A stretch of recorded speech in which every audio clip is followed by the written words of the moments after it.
அப்ப அவங்க கேட்ட கேள்வி வந்து, என்ன என்ன மாறி இருக்கிறீங்க, என்ன ஆயத்தமா இருக்கிறீங்க, உங்களுடைய பிள்ளைகளுக்கு ஏதாவது செய்யறதுக்கு ஏதாவது உங்களுக்கு இந்த மாதிரி சொல்லி அவங்க வளமையாக என்னோட பேசுறது போல என்னோட கேட்டுக்கொண்டாங்க.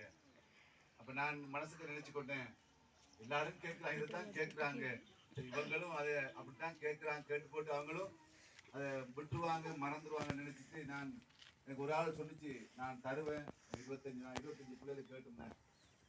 கண்டிப்பா நான் அதை மேற்கொண்டு இருந்த கருத்தை பார்த்து சொன்னாங்க, என்னால முடியாம போயிட்டுது, நான் நம்பினவங்களும் உதவி செய்யல, அதனால இந்த வருஷம் உங்களுக்கு செய்ய முடியாது இருக்குன்னு சொல்லி கர்த்தர் உங்களை ஆசீர்வதிப்பான்னு சொல்லி போனை கட் பண்ணிட்டேன்.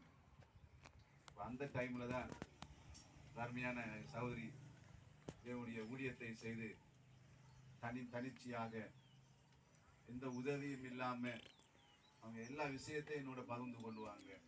சகோதரனை போல நாங்க எங்களுடைய இந்த சபையில நாங்கள் பதிவு எடுத்துக்கொண்ட இடம் கொழும்புல ஏடிசி என்கிறதான அப்போ சில பேராயத்தில் நாங்கள் இணைஞ்சிருந்தோம். அப்ப அந்த பேராயத்தை நான் போவதற்கு பாஸ்டர் பிரான்சிஸ் அவங்க காரணமாக இருந்தாங்க.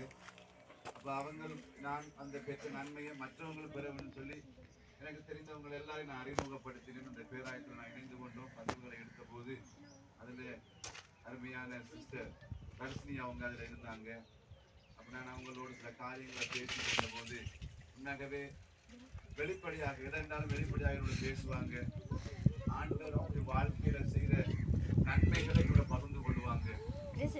அப்ப இதே பயணிச்சு கொண்டே இருந்த நாங்கள் லேடிஸ்ல இருக்கிறதால நாங்கள் எல்லாரும் ஒரே பிள்ளைகள், அந்த ஒரே சகோதரர், அந்த என்ன சுபாவத்தில் நாங்கள் அவங்களோட பேசி கொண்டிருக்கும் போது அவங்க சொன்னாங்க, உங்களுடைய பிள்ளைகளுடைய விவரத்தை எனக்கு அனுப்பி வைங்கன்னு சொன்னாங்க. அப்ப நான் உடனே அவங்களுக்கு அந்த விவரத்தை அனுப்பி வச்சேன். அவங்க கேட்ட வேற விவரம்